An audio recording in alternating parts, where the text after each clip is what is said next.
की राजधानी में पिछले 10 सालों का सबसे खतरनाक सैंड स्टॉर्म यानी धूल भरी आंधी आई है। तूफान की वजह से पूरा बीजिंग शहर पीले रंग की रोशनी से ढक गया। कई इलाकों में लाइट्स जलानी पड़ी। सड़कों पर लोग हेडलाइट जलाकर कार चला रहे थे। बीजिंग में वायु गुणवत्ता स्तर 1000 पार कर गया है, जिसे डॉक्टरों और वैज्ञानिकों ने सबसे ज्यादा घातक बताया है। 400 से ज्यादा उड़ानें रद्द की गई हैं। ये धूल भरी आंधी मंगोलिया के पठारों से उड़ी धूल की वजह से आई है। चीन की मीडिया के मुताबिक मंगोलिया और आसपास के इलाकों में धूल भरी आंधी आने के बाद से 341 लोग लापता हैं।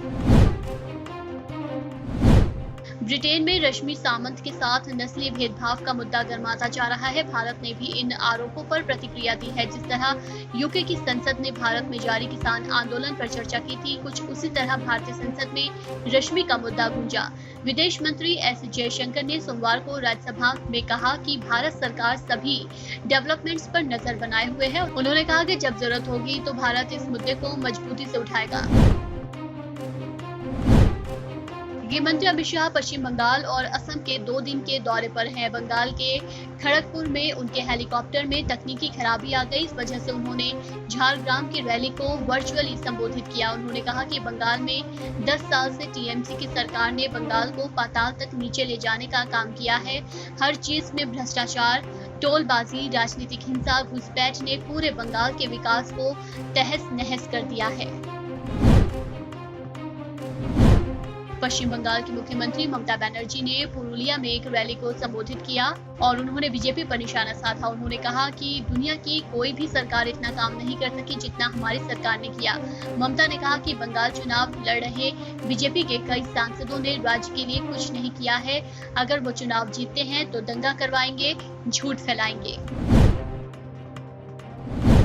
पश्चिम बंगाल में जैसे जैसे चुनाव की तारीखें नजदीक आती जा रही हैं, टीएमसी और बीजेपी के बीच आरोप प्रत्यारोप की झड़ें लगती जा रही है।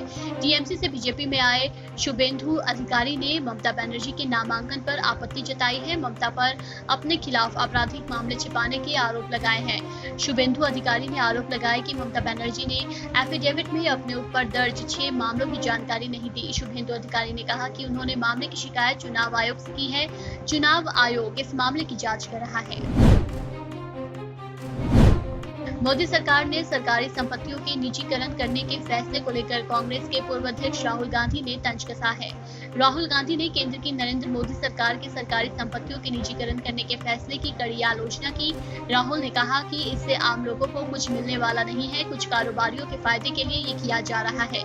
राहुल ने कहा कि ये सरकार बनाना नहीं बेचना जानती है। पंचायत चुनाव में आरक्षण के मामले में उत्तर प्रदेश सरकार को हाई कोर्ट से झटका लगा है। इलाहाबाद हाई कोर्ट की लखनऊ बेंच ने साल 2015 को आधार वर्ष मानकर आरक्षण तय करने का आदेश दिया है। इस फैसले के बाद राज्य सरकार की तरफ से हाल ही में जारी हुई आरक्षण सूची बदल जाएगी। अब नए सिरे से हर सीट का आरक्षण तय किया जाएगा। साथ ही अदालत ने कहा कि राज्य में 25 मई तक सभी चुनाव कराए जाएं। देश में सार्वजनिक क्षेत्रों की बैंकों के निजीकरण को लेकर देश के 9 बैंक यूनियनों ने सोमवार से 2 दिन की देशव्यापी हड़ताल की घोषणा की है। बैंकों की 2 दिनों की हड़ताल का सोमवार को पहला दिन था। सोमवार को बैंकिंग क्षेत्र से जुड़ा कामकाज प्रभावित रहा।